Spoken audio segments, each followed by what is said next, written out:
My sis? I could have sworn I heard Mia's voice. This happens regularly. So then she's still alive, inside your heart.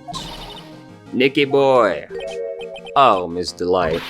Is it true, Detective Atme, that detective is the real killer? To be honest, we don't have any definitive proof. But he's the only one who could have done it. But wasn't he at Lordly Taylor that night? Not to mention, we don't exactly know his motive. I mean, why would Detective Atme want to kill Kane Bullard? Oops, it's almost time, better get back to the courtroom. I need to find some solid proof, and it's gotta happen sooner rather than later. Well, the obvious proof seems to be the sword being bent, because if Atme was actually stealing the urn at Lordly Taylor, there would be no one to clonk with the sword, right? And Delight got hit so hard he would have died if he wasn't wearing his mask. So he got hit with something pretty hard. You know, the sword is bent, so it hits something. The problem then is that you need to prove the order of events happened differently.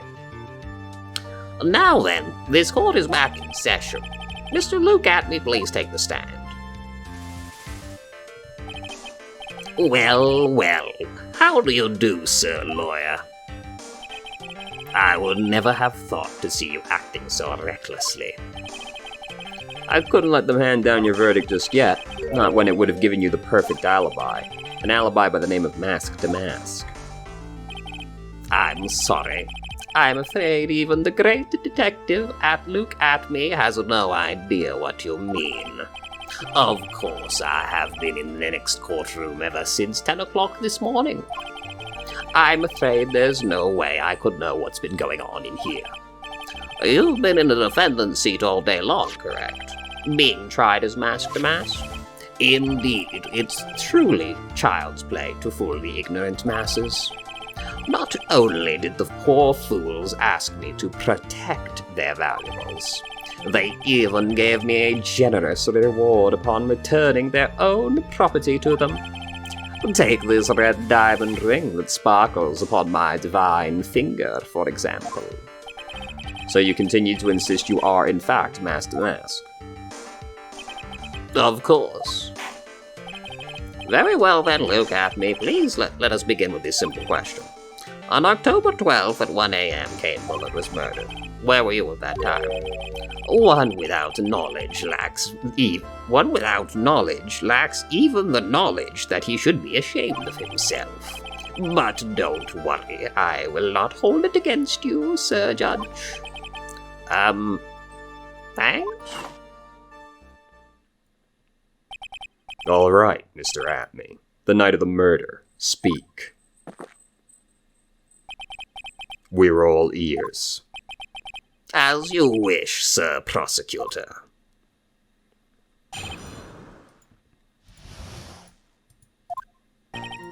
I was stealing the urn as Mask to Mask, just as I announced I would. I had more than enough time to prepare. It was a pathetically easy job. A photograph contains no words, but in this case, one turned out to be my witness. The time at which the camera captured Mask to Mask was the same time as the murder. It seems the main point of discussion will be this photo of the crime scene. Everything else up until now was all part of his plan. There has to be a secret to this picture as well. Even the great Mask to Mask cannot be in two places at once. Now then, if you'll excuse me, I have a verdict to receive. Unfortunately, Mr. Atme, we still have to do your cross-examination. A fool is too foolish to know that he is a fool. I think he's trying to say you're full of it, Nick. The only one that's full of it is his alibi.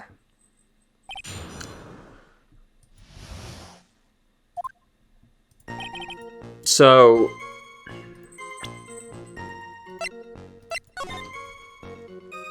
how do I prove that this photo didn't happen at 1 a.m.?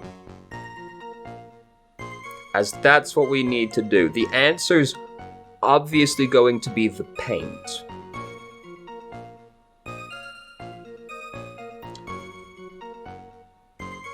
So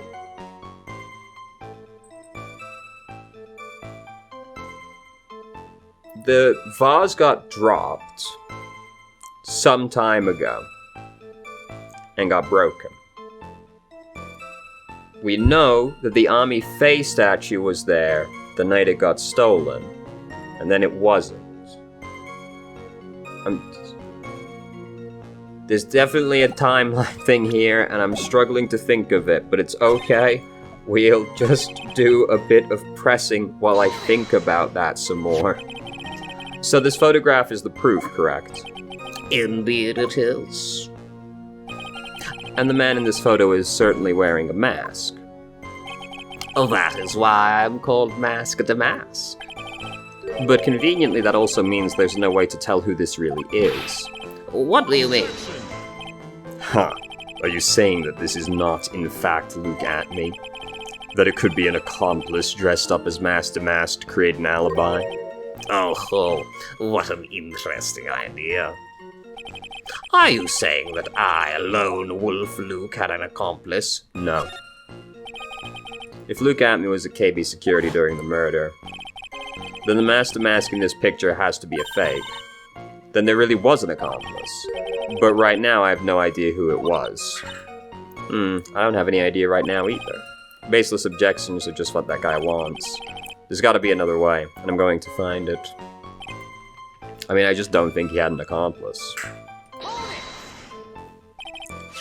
I believe Adrian Andrews hired you at one point. That's right. That was over 20 days ago, if I'm not mistaken. You sent the calling card to Lordly Taylor 10 days before the heist. That would mean you sent out the card after you began your security watch, right? Indeed. There was no reason why I couldn't do both jobs at once. It was the perfect opportunity. Why do that? To steal my latest target. You truly are evil, aren't you? Yes, evil is what I am. Hey Nick, isn't there something odd about this? Detective Atme was always proud of his ace detective skills, right? But if the urn was stolen from Lordly Taylor while he was the one watching it, he'd have no way to maintain his perfect ace detective persona. You know, that's true, it is kind of odd. Well, what do you want me to say there, though?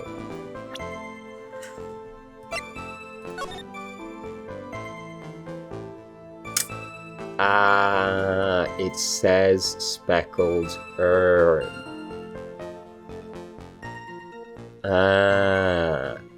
It shouldn't say speckled urn.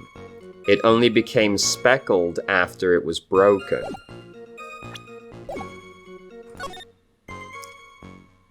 So do I present that here? I'm not confident that that's where I would present it. So by photograph, you mean this piece of evidence here, is that correct? Indeed it is. That is it. The very thing that proves I committed the crime. The very thing that proves you committed the crime. When you think about it, it's really odd. You say that almost as if you had this photo taken on purpose. He was simply caught by the very camera that he had set up. We all have days like that. Indeed, it turned out there was no such thing as the perfect crime after all. Life is truly an ironic thing, a sad blue melody. Looks like I'd better gather more information from now. If he's truly the killer, there's gotta be something phony in that photo.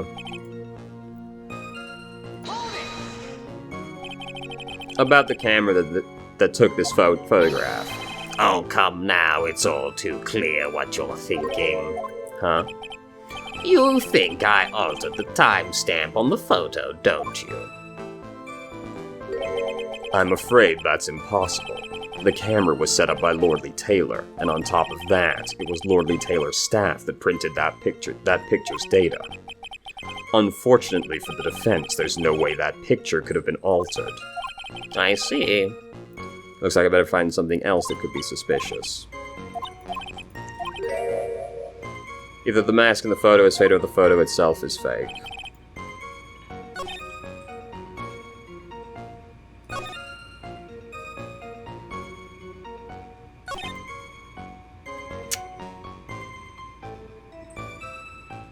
So...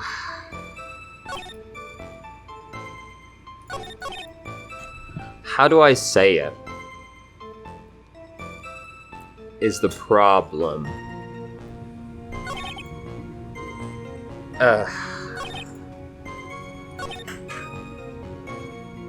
Talked about gathering more information on this one. Will this be different now if I press on it again?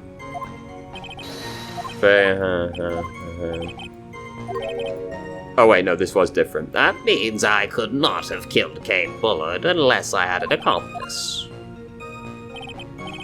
Come on, think long and hard about that night. The basement warehouse in this picture that supposedly captures it. It's got to be there. Isn't there something funny about this picture? You can bet there is. Are you implying this picture is a fake? You bet I am. There's definitely something strange about this picture.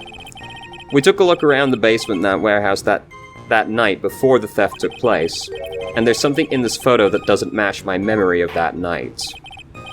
Very well, let's hear what you have to say. What about this over here? The funny part is right here. Why this? This is a blood stain. Ah, blood! Now this case is getting interesting. Not exactly. This stain's actually pink paint. Oh, just paint. And peach-colored at that. How disappointing. My thirst for blood has not been sated. From blood to peaches, the judge loves getting on his wild tangents. The problem with this photograph is not the paint. The problem is when you consider the layout of the basement warehouse. It turns out that something that should be there is nowhere to be seen. Well, Mr. Wright, what is... It's this statue right here. The supervisor of the treasure exhibit stated the following. Well, there's a good reason for that. On the day of the crime, around noon, that golden statue just happened to arrive from the mountain training hall. I realized the statue would be the perfect size for covering up the paint stains. That's why I put it where you first saw it. I myself was there the night the theft took place and saw the statue in that spot. If this picture was truly taken on that night, then that statue should have been there. But when I went there the day after the theft, that statue of the old bag was sitting in the corner. Perhaps it was somehow accidentally pushed there? Your Honor, the statue is slightly larger than yourself and quite heavy. It would be more than an accidental push to move it that distance. Huh. In that case, can you prove it? Can you give us the rhyme and reason as to why that statue was moved that night? Can you do it, Nick? Never mind who moved it. The real question is, why did they move it? Well, Mr. Wright, I hope you're prepared with your answer. Who was the one that moved the golden statue on the night of the crime? It's... I mean, it has to be Luke, right? There's like no one else who would have even had the opportunity to move it. The one who moved the statue is none other than Luke Atme. Come now, Sir Lawyer. There you go again on one of your strange delusions. Mr. Wright, what basis do you have for your strange delusions? It's very simple. The witness was the one in the basement warehouse that night. That is indeed very simple. However, why would I want to move a heavy golden statue? The reason for moving the gold statue. Here's where our battle really begins. Well, Mr. Wright, what reason did the witness have to move that statue? The reason can be found here in this photograph. Look at me, you pretended to be mask to mask, to create an alibi by showing you were at Lordly Taylor that night. But this photograph contains a single fatal flaw. If the statue had been there, your lie would have been exposed like cheap film at a drugstore. That's why you had to move the statue. A single fatal flaw. Interesting theory, please enlighten us. Just where in this picture does this lie exist? Well, it has to be there, right? This would just not match up with what he had already done. Right?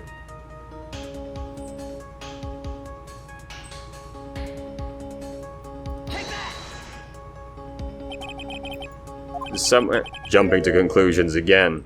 Oh, god damn it. Alright, then it's the box.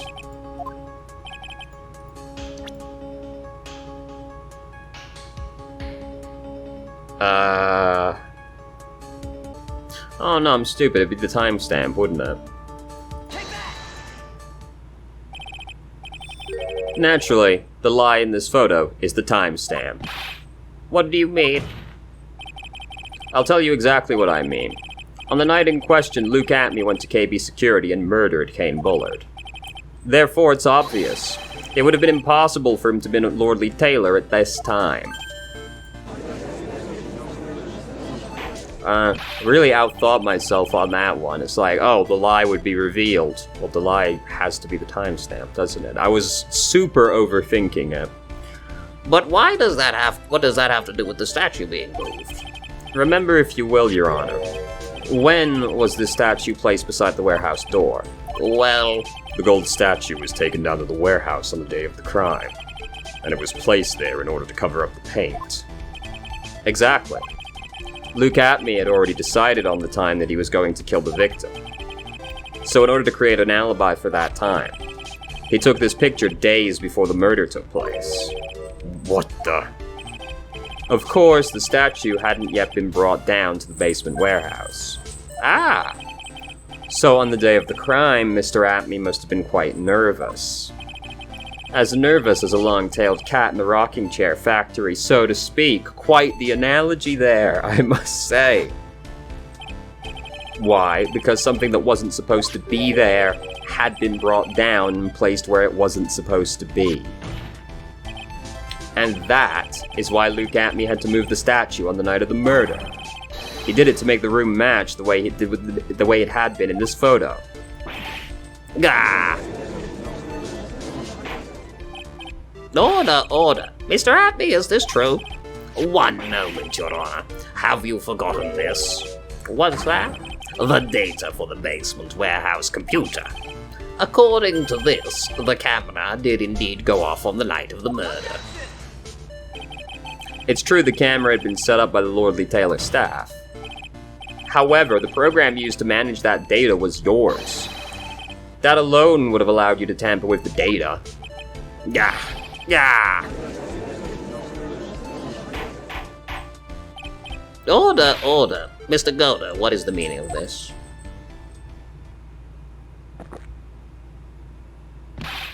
Goda, I warned you about making me wait. Now put that coffee down! My 11th cup. I've promised to drink no more than 17 during a trial. Which means I'm still good till the last drop. However, the defense has a very good point. A good point? So what? We are all but travelers on a road of infinite points. I think he's got his points mixed up with his other points.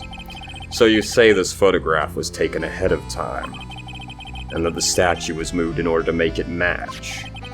That's a very interesting idea. However, there's one point that can't be denied, which is that it's only a possibility. Men that are trapped in the chains of maybe can never reach their dreams. That's very true. No way, don't fall for that, Your Honor. Hey, Mr. Damask. Yes? If there's no funny business in your actions as Mask Damask, there should be no problem with you telling us your strategy. So let's hear it. Yes, please provide this court with your testimony about your plan to steal the sacred urn. The fact it says speckled is going to come up in here, probably. I received the request from Lordly Taylor about 20 days ago. The urn was placed in a box in Safari. It was sent to the warehouse. Hence, I was actually unable to see the urn for myself until the day of the crime. It's there. That was the sentence. I knew it was an extremely valuable treasure, so I sent my card 10 days beforehand. Also not true. Both were false. I then handled security by myself to ensure that my crime would go smoothly. At last, I held the urn in my hand for the first time on a... Oh, it might be that sentence, though. That's pretty much all the stuff we've heard before, isn't it? Yeah, but we will find the truth hidden in the nuggets of new information he gave. Witness, you're sure there's no mistakes this time? Zvari. Very well, then. Mr. Wright, you may begin your examination. I'm going to save, because I don't know which of the two it's going to be.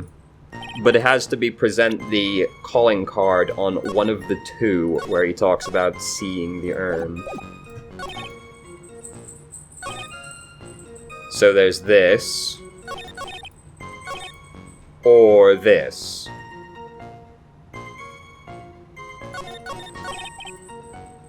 I think this is more likely. I'm slamming it. Because it says speckled. So he shouldn't know it was speckled if he only saw it on the day of the crime. Because otherwise he wouldn't have written it in the calling card. Mr. Antme, if you really are Mask to Mask, then you also wrote this calling card, correct? But of course. Is there a problem with that calling card? Allow me to read a passage from the calling card that Mask to Mask had written. Take good care of the speckled urn. Now, the speckled here surely refers to this pink pattern on the sacred urn. Yes, that's true. But so what? Truth be told, there's no way Mask to Mask could have known about this pattern. What do you mean? This pink spotted pattern on the urn is actually nothing more than paint stains. Paint stains? And these stains did not appear until after the urn had been taken to Lordly Taylor. I'm not finding this joke very funny, Mr. Trite. The day that the sacred urn was taken to the warehouse, the urn was broken due to human error, or should I say an error-prone human. Damn, dude. And that's when the pink paint got on the urn. Ugh, you can't be serious. And yet this calling card clearly mentions the paint pattern. Which means Detective Atme had seen this urn long before the crime ever took place. In fact, he saw it when this fake photo was taken.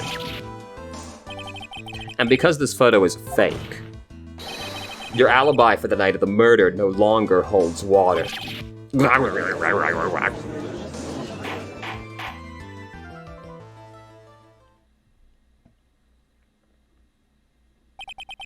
Witness, do you have anything to say for yourself?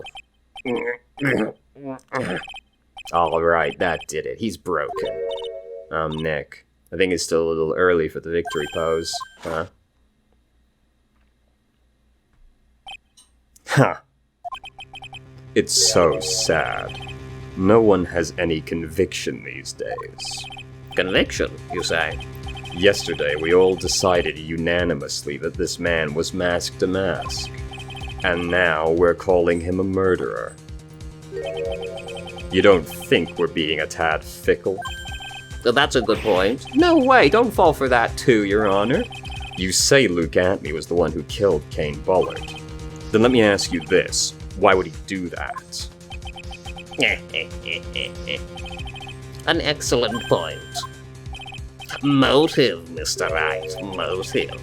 Might you, my merry murderous motive manifest?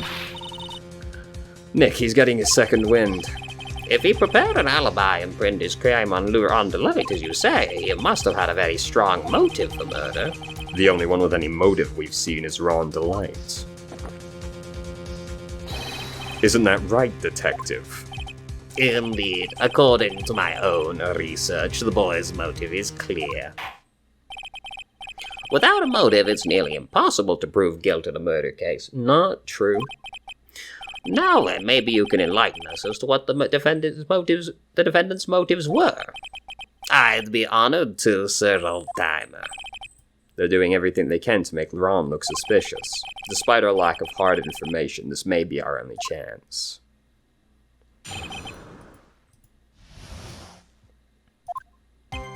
I, Luke Atme, had no points of contact with the victim whatsoever. This seems like the obvious thing we'll try to disprove. Kane Bullard decided to investigate mask to mask and simply mistook who he was. Well, that's not true. It was Mr. Bullard who wrote the blackmail letter and sent it to Ron Delight. And it was again Mr. Bullard who harbored a grudge against Mr. Delight for his betrayal. Mr. Bullard's mistake is excusable. The defendant truly believes he is mask to mask.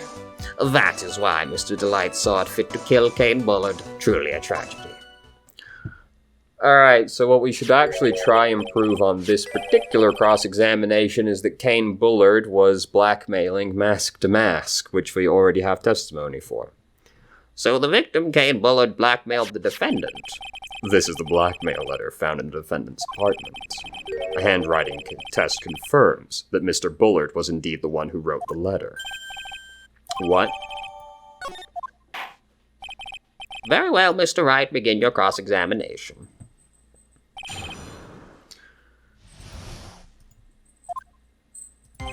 Because the thing is,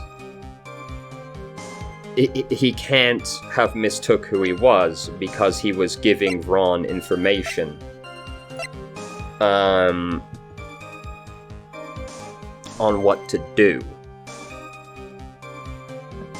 Right, like the crimes are being carried out because Kane was giving instructions. Therefore, it's impossible for him to have mistook who it was. He was getting these things from Ron. But do I just slam that right now? I'm going to save the game again. I turned the BGM down. Because I am, in fact, going to risk it all and slam it right there. Did I actually save? Yes, I did. Oh wow. Ron's testimony. Ah. Alright, fine. I wasn't confident. I'm gonna save scum that one. Press first. Mistook. That's right, mistook. From the old nurse mistaka, meaning to take in error. That wasn't what I meant. Just who did the victim mistake mask to be?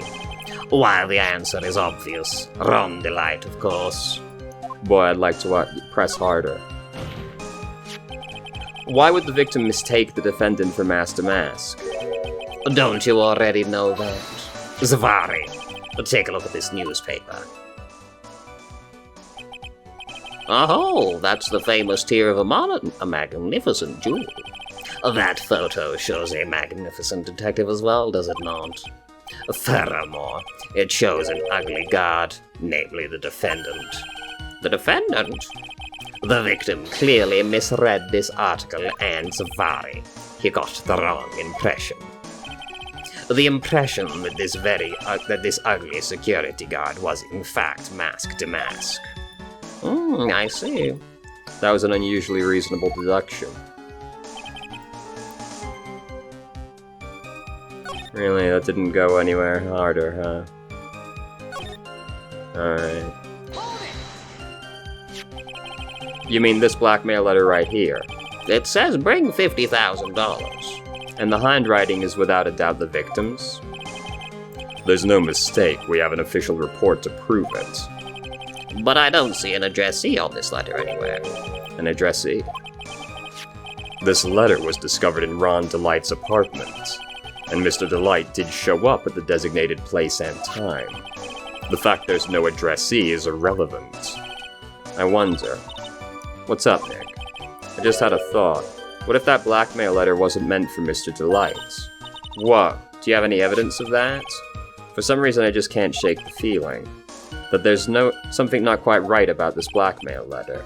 Well, everyone, are you quite satisfied?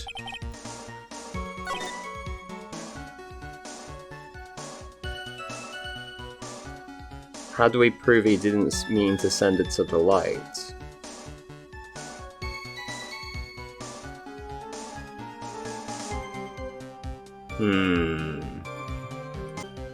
If you don't want your identity to be revealed to the world, don't forget that red diamond you received the other day. Ah, Atme just mentioned his red diamond ring, didn't he?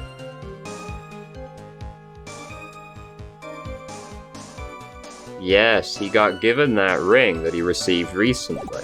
So it's probably the blackmail letter itself here, isn't it? Yes. Mind if I ask you a few questions, Detective Atme? Well, if it's just a few, I guess it's alright. When you said this letter was addressed to Ron Delight, I couldn't help but notice one major contradiction. Contradiction? I don't know where a walking contradiction like you gets off saying things like that. You're one to talk. At times like these, men are made to express themselves with their fists. Why don't you show us what you've got there, Junior? Indeed, time to man up, Wright. Show us the contradicting evidence in the content of the blackmail letter. Well,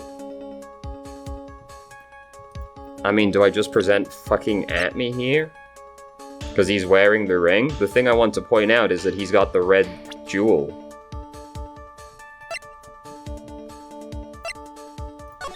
Right? Or do I present fucking this because that's a blue jewel?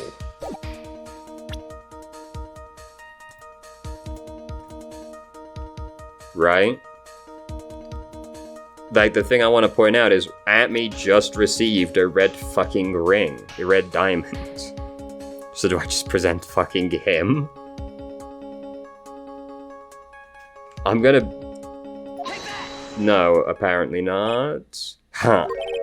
A little 2-1-2-1 punch like that wouldn't even faze me. I think you mean 1-2 punch. Mr. Okay. Look, I'm reloading. Look, I'm not... Look, I'm not going through on one fucking hit point. Leave me alone. Alright. Hold on, do I need to press on this again? Because, I mean, the thing I just want to say is it's the red fucking ring he's got on the letter is referring to.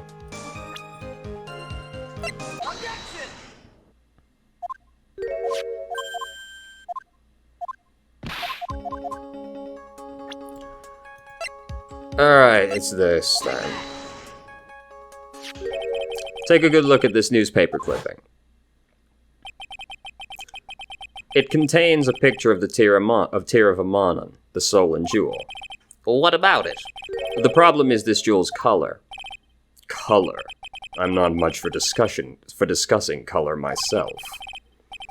According to the... That was foreshadowing. According to the clipping, the color of the stolen jewel was blue. However, in the blackmail letter, a totally different jewel is mentioned. I'll take that red diamond you received the other day. Red? Which means, the red diamond described in the blackmail letter is not the Tear of Amanon that Mask Damask stole at all. And your point is, Mr. Trite? So you're trying to say this blackmail letter was intended for someone else. That's what you're trying to say, right, Trite? That is what you're trying to say, right, Mr. Wright? Well, that is what you're trying to say, right, Nick? Yes.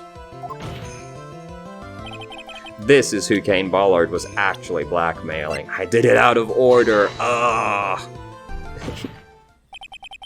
Naturally, it was you, Detective Atme. Do you have some sort of basis for that claim? You've been personally involved in every single Mask Damask case. And in the last case, you recovered what was stolen, and received a jewel. As your reward. A jewel. probably the one wrapped conspicuously around your finger. That red diamond ring. That's the diamond referred to in the letter.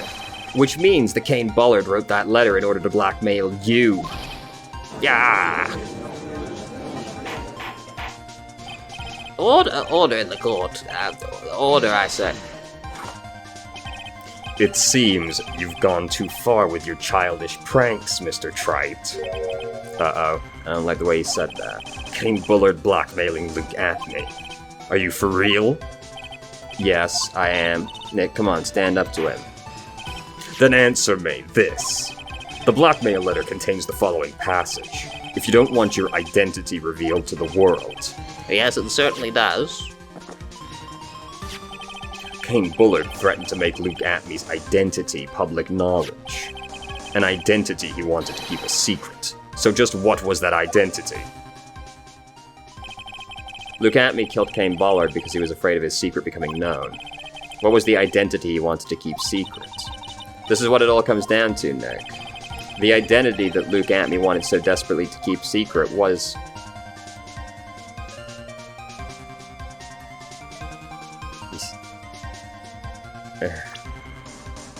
Look, leave me alone. I mean, the options are mask to mask and blackmailing.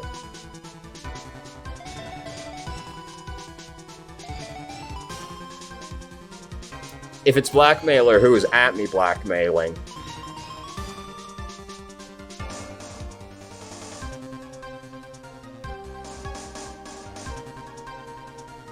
I mean, mask to mask? He is actually a mask to mask?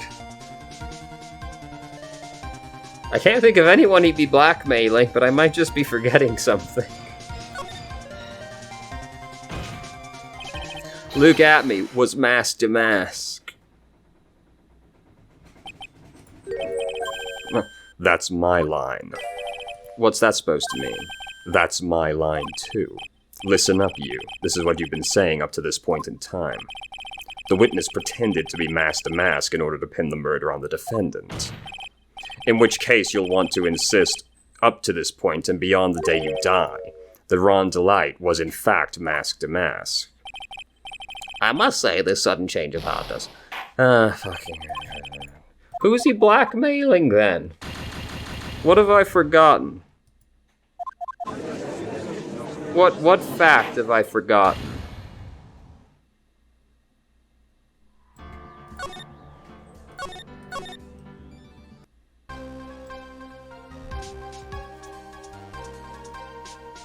Or is it an ace detective? Was he gonna reveal to the world he wasn't an ace detective actually at all? He was a big fat phony? Who is he? I don't know. What am I forgetting?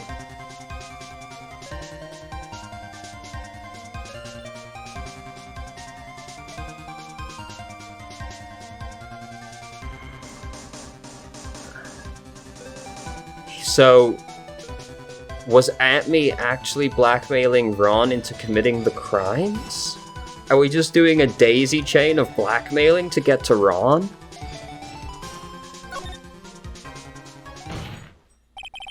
Luke Atmey was a blackmailer.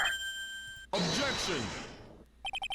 Hey now, isn't that a little different from what you've been saying? You said Cain Bullard was the one blackmailing Luke Atmey. Are you saying Atmey was blackmailing someone else on top of that? You have to admit that does sound a little odd. It's not odd, it's the only thing that makes any sense. Cain Bullard was blackmailing Luke Atmey.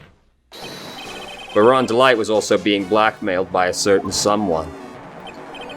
The thing that had me so confident Cain was blackmailing Ron was because he would obviously know the most about the security, but I suppose Atmey would also know about the security, wasn't he? He worked security at all of the places. Yeah. Oh, fuck. Detailed plans. In which case, that would mean that Ron Delight was actually mask to mask. That's what we are claiming. Someone else came up with the plans and had Mr. Delight steal his targets for him. And that someone was none other than Luke Atme. Ugh, I suppose... I was just so hung up on my assumption about Kane being the one doing it. Shh! Silence! Well, now I see it's all becoming clear. What is it? When you were in grade school, you received the same report card every year. Careless, with a tendency to jump to conclusions. Am I wrong? How did you? You say that I, Luke Atme, was blackmailing Rondelite, in which case I would naturally know all about his relation to Mask. Well, yes. Rondelite started receiving plans from his second crime onward, correct? Which means I learned of his identity when he committed the first crime. Yeah. Good point, you certainly couldn't have blackmailed him otherwise. So? In that case, let's see some hot, bitter evidence. During the first crime, how did Luke Atme know that Rondelite was mask to mask?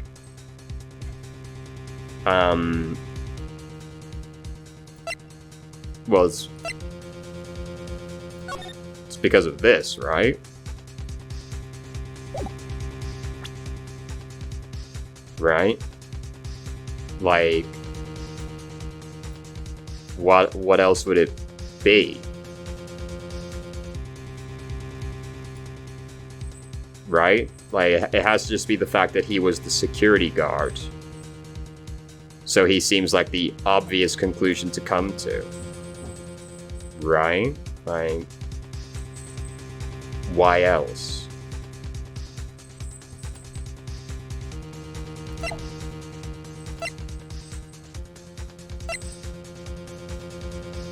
It has to be the newspaper clipping. Like the fact this guard is Rondelite.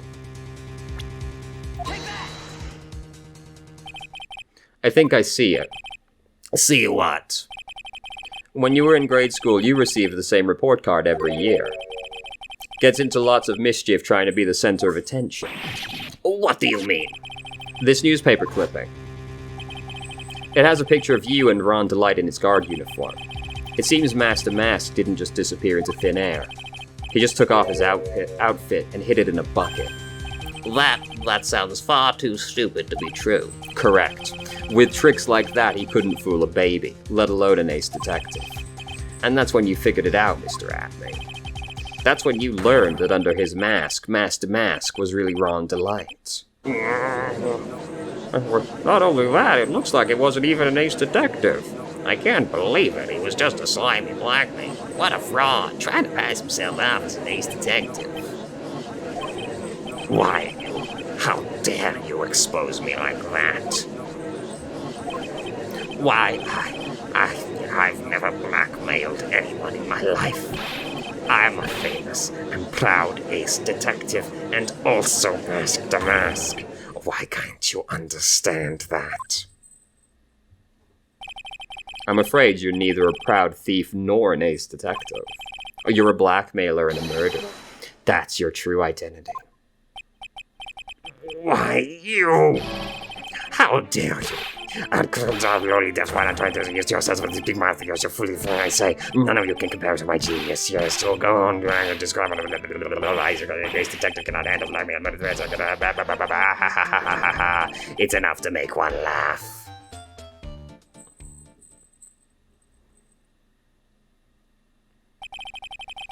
It would seem we've finally arrived at the real answer.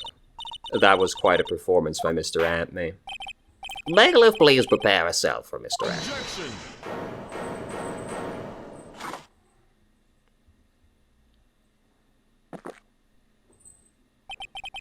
The hammer that strikes too fast has no time to aim. What do you mean? I'm already prepared to deliver my ruling. Allow me to say one thing. I will be the one to judge. You don't get much more in your face than that.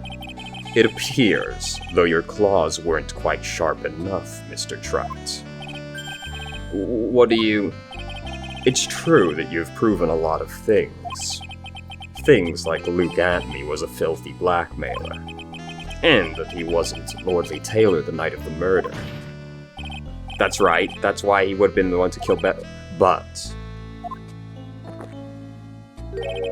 there's still one thing you've yet to prove. What's that? Just because he wasn't at the warehouse doesn't mean he was at the murder scene. Therefore, if you can't prove that this pitiful excuse for a man was at KB security, then I don't see how a verdict can be delivered. No way. Order in the court. Well, Mr. Wright. This is the final round. I've got to prove that Aunt Me was at Mr. Bullard's office that night. But can you really prove that? That's long enough, Trite. I want to hear your answer. That night, Luke Aunt Me was at KB Security in the defense. How would I prove it, though?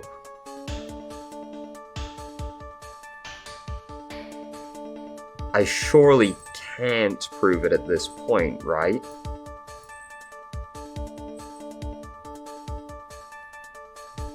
What would I say?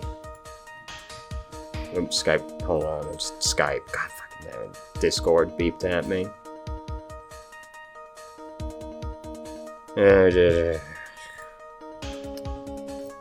So, I would say...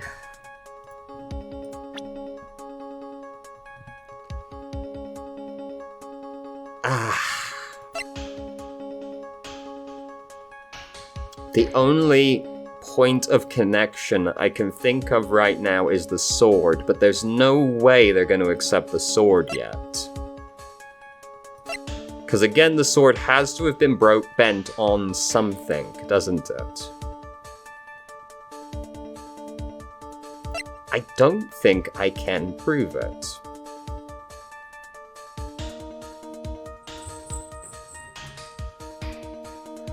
Or...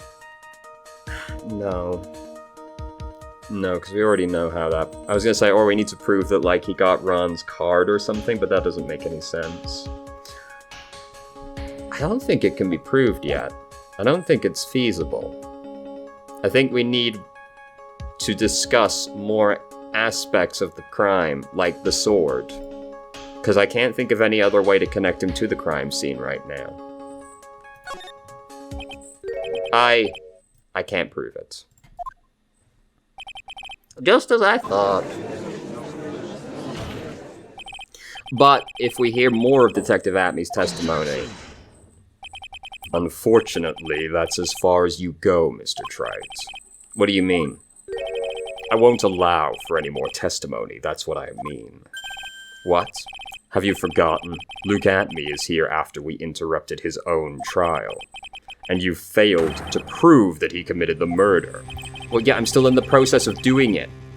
I think it's time for this witness to return to his own trial and face his guilty verdict as mask to mask. No. Well now, Sir Lawyer, it seems that love wins out in the end after all. I am the ace detective as well as mask to mask, and my verdict will verify that. Just as Rhonda Lights will verify that he is the true murderer. I declare that with the full force of my ace detectiveness. Order in the court. That's enough deliberation over this witness. I can't believe this at this rate Ron is. Don't give up now, Nick. We still have tomorrow. We can look for more evidence, and by then it'll be too late. Huh? Why? Double jeopardy. One of the basic rules of any court of law. Double jeopardy. Or should a defendant be tried and found innocent in court, that defendant cannot be tried again for the same crime. This is a fundamental rule of all courts, and it applies to this witness just as much as it applies to anyone else. Mr. Atmey will be found guilty in a matter of minutes. Guilty as mask to mask, which means... he'll be innocent as far as the murder of Kane Bullitt is concerned. No way. The fact that you are unable to prove Mr. Atmey's guilt of that crime here means he will never be tried again as Kane Bullitt's murderer. Even though we're not actually trying him for that right now, we are trying Ron Delight, but you know. Now there's nothing I can possibly do to win. Even if Rom is proclaimed to be innocent, the real killer, Luke Atme, will go free. You've cross-examined every statement the witness has made today, and as long as there's no more testimony, I'm afraid I have to declare that there will be no further questioning of this witness. Are there any objections?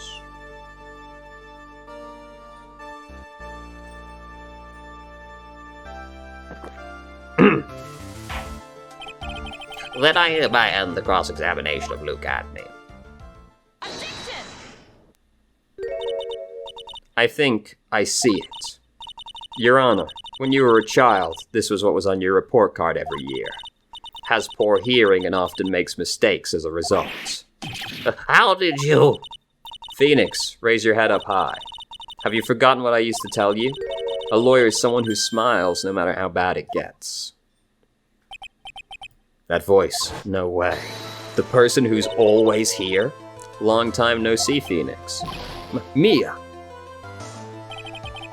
This is the true power of the Quran channeling technique. I know that it's really Maya who's standing before me, but right now she's my mentor, Mia Fey. Hold on, I've noticed my windows are fucked up. There we go. Now, let's do this. But there's nothing more we can do, Mia. Without any more testimony, I can't cross-examine. Not yet. The testimony's not over yet. What do you mean? Your Honor, just now you said something very interesting.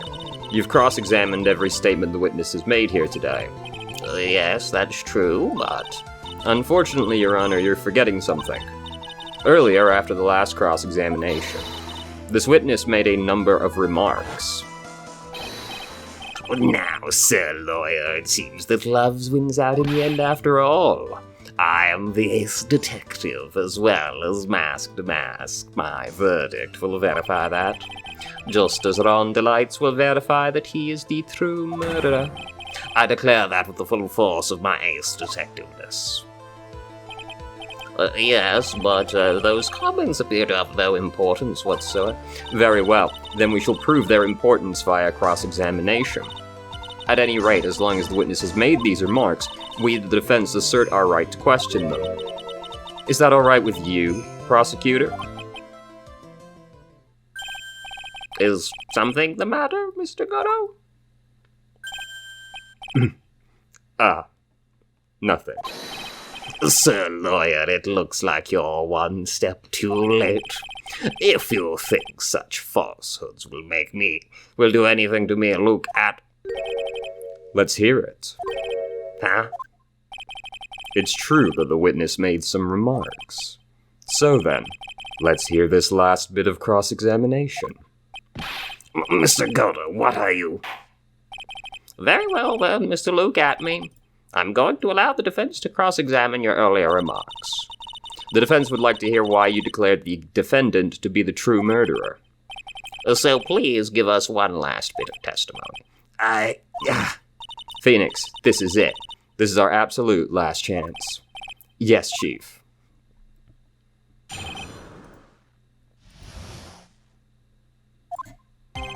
Indeed, it is true that I was not at Lordly Taylor. I had to leave to see about another vitally important job request. I had known about the date beforehand, so I had this photograph readied. My brilliant deduction was what informed me that the true culprit was Ron Delight. And thanks to the keycard and wallet, it was abundantly clear that he was there. I was also able to make a deduction from the buzzer, which only sounded once. The button did not have any fingerprints on it. Why? The victim would have left prints if it sounded it, which means the killer sounded it. Mr. Delight was wearing his mask-to-mask outfit, which is why he left no prints. And the blackmail letter? The victim likely just mistook the color of the jewel. Zvari. Therefore, all the evidence points to that poor boy. He said so much. This testimony actually seems to hold up pretty well. The witness's earlier remarks do not appear to have been hastily prepared. All his points have been explained, and none of them seem to contradict anything. But of course. But how did you know about the emergency buzzer? The police investigation documents went directly through me, and I always look over all the documents. It's elementary, Sir Lawyer. Are you going to make even more trouble for us now, Sir Lawyer? I'll not allow any of your usual shenanigans, Mr. Wright. Yes, Your Honor. We cannot postpone Luke Atmey's trial any longer. This is your last chance. Hang on a sec, just one chance? It seems the party's about to begin. Well, Phoenix, there isn't any evidence that contradicts that testimony. So it would seem. What do you mean, so it would seem? Listen, Phoenix, pointing out contradictions doesn't always mean you have to present evidence, does it? At any rate, this is our last chance. If you can't point out a case-breaking contradiction, you lose. That's all there is to it. Cup number 17. The last cup. It seems like the time has come to put an end to this trial. I have to find a fatal contradiction in this testimony, and I need to point it out without presenting evidence. Which means all I can do is find the contradictory remark and press it. Remember, you only get one chance. Oh! Very well then, Mr. Wright, please begin your cross-examination. Alright, he must have said something he shouldn't know. True, I was not at Lordly Taylor. Had to leave to see about another vitally important job request. I'd known about the date beforehand, so I had this photograph ready. My brilliant deduction was what informed me that the culprit was Ron Delight, and thanks to the key card and wallet, it was abundantly clear that he was there. The problem is, I also don't remember what statements he's been in the courtroom to hear. Because I don't remember if he was here when we talked about the key card and wallet. I was able to make a deduction from the buzzer, which only sounded once.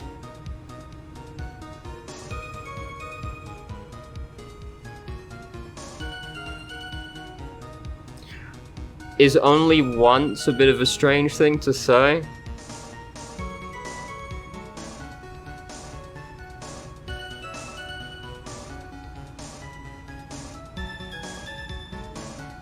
Like,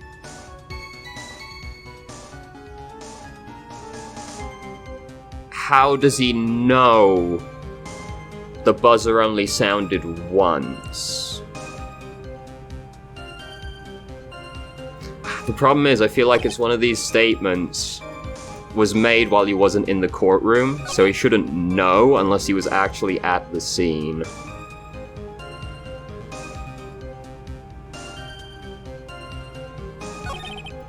Don Delight was wearing his mask outfit. Did he hear this part? We actually established this really early in today's trial, didn't we? He wasn't present for this statement. Because this was like one of the first things we established while Atmey wasn't here, wasn't it?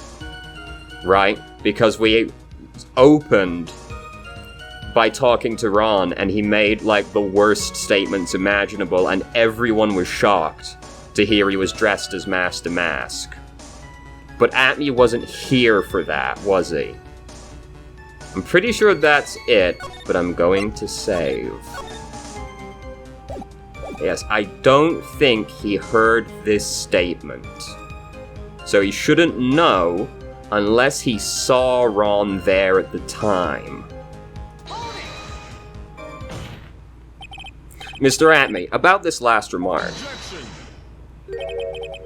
You still don't get it, do you, Trite? This isn't time to be pressing the witness on every little statement. I'm afraid you're the one who still doesn't get it, Mr. Godot. Well, what? Mr. Atmey, it seems you have finally admitted that you were in the CEO's office on the night of the murder. How can you say that? Let's review your testimony, shall we, Mr. Atmey? The button did not have any fingerprints on it. Why? Mr. Delight was wearing his mask-to-mask outfit. Is that correct? Indeed, that's what I said. My deductions are absolutely foolproof. More like your deductions prove you're a fool. I'm sorry, whatever do you mean? For some reason, I'm starting to get really thirsty. When exactly did we learn the fact that Ron DeLite was dressed as Master Mask when he went to the scene of the crime? That was, It was just a few hours ago. Back when my sixth cup was looking at me with a cold stare. Huh? Oh, did I forget to mention it before? I'm sorry, I just never had a chance to mention it up until now. That's right, the defendant had yet to tell anyone else this fact before this morning. Therefore, the only people who should know this, are those who have been watching this trial. Do you understand now, Detective Atme? There's no way you should have known about that.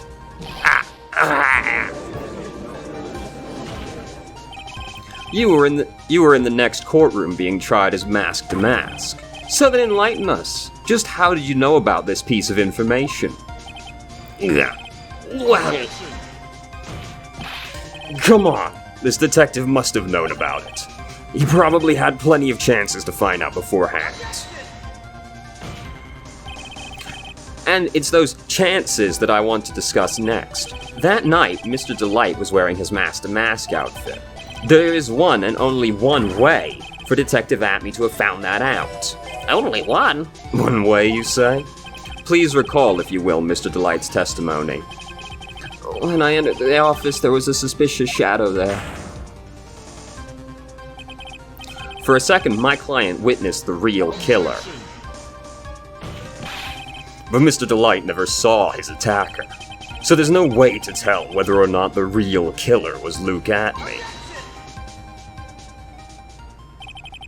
It's with that statement that I'll turn this case on its head. Just what are you implying? Mr. DeLite saw the real killer, correct? Now, if you turn that statement around, it stands to reason the real killer had also seen Ron DeLite. Impossible.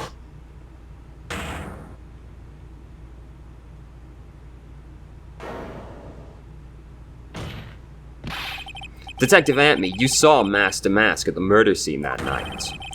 You saw him when you killed Kane Bullard and assaulted Ron DeLite. That was the only way you could have known what Ron was wearing.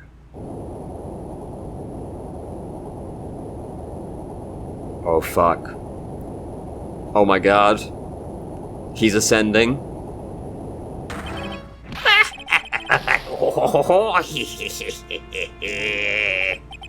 Take a good look, everyone. Unable to find a rival worthy of my genius, I was forced to create one myself. Here I am, the tragic clown. Oh, that's the same line you gave yesterday. But I think there's a little more meaning behind it this time.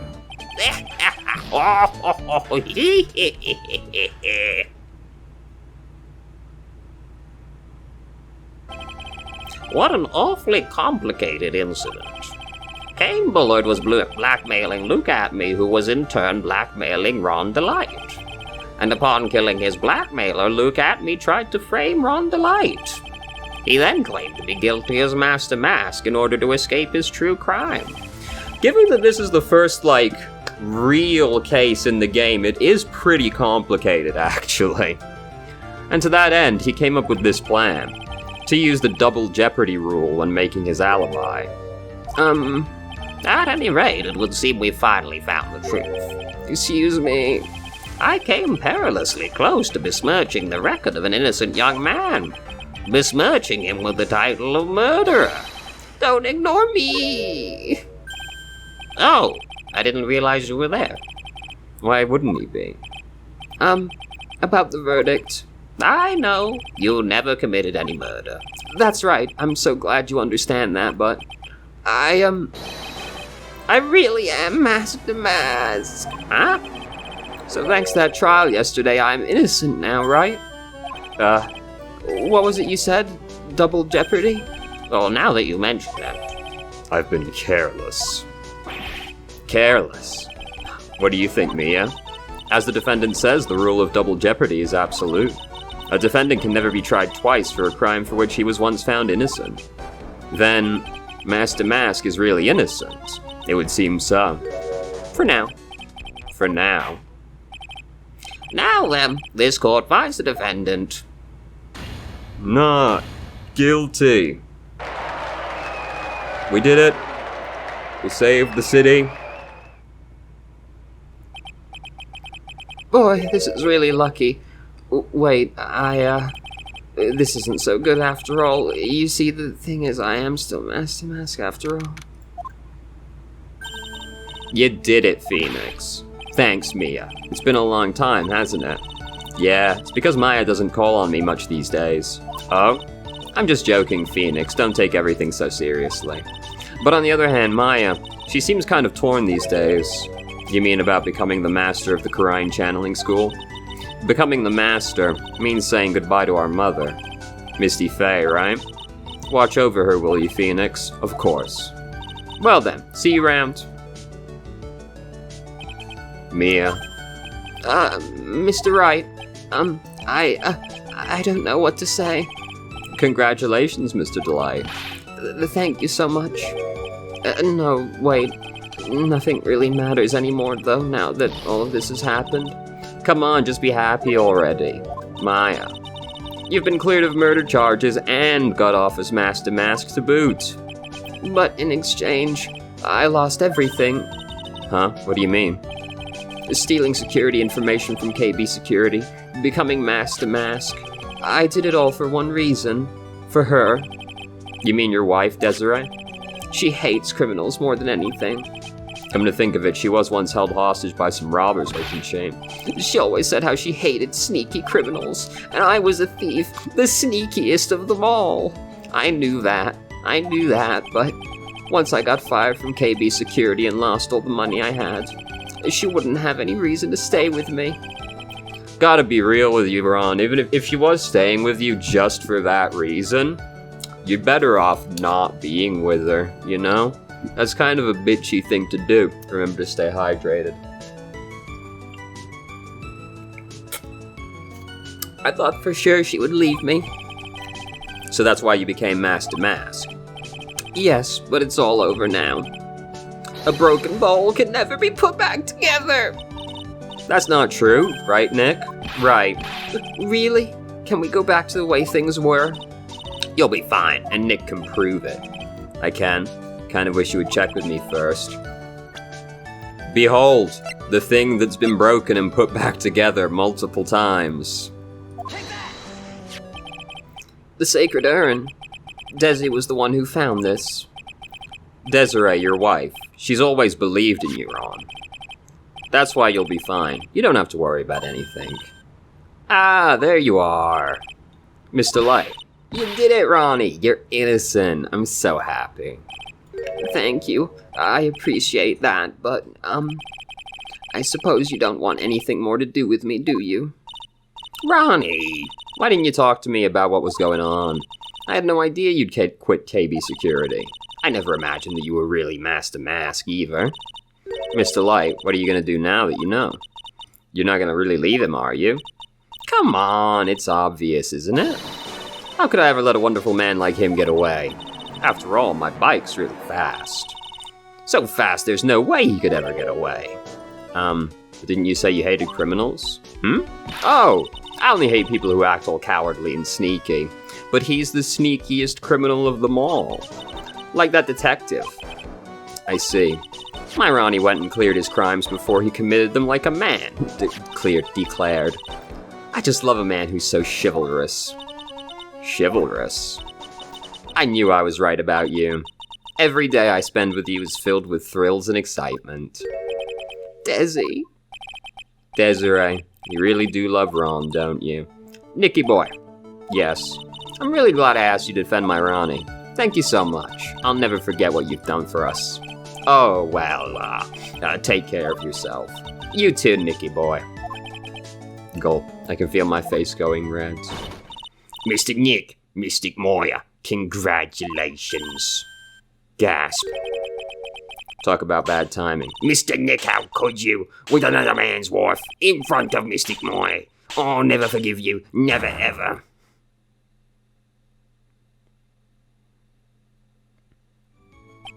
Knees in shambles. So just as the case came to a close, so too did my consciousness. A 7-year-old girl knocked me on my ass, unconscious. That's how much of a little manlet I am. Ron said a broken bowl can never be put back together, but I know that's not true. I mean, just look. Here's a perfect example of one that was put back together even better than before.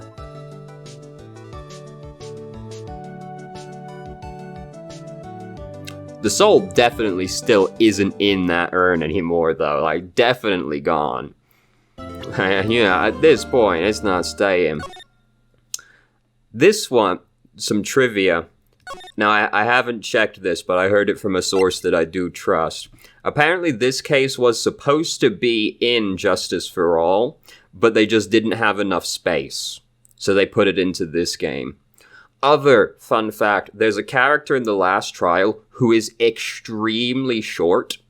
And the reason for that is they ran out of space again. So one of the ways they cut corners was by taking a character model and chopping it in half. So, that's cool. Modern problems require modern solutions.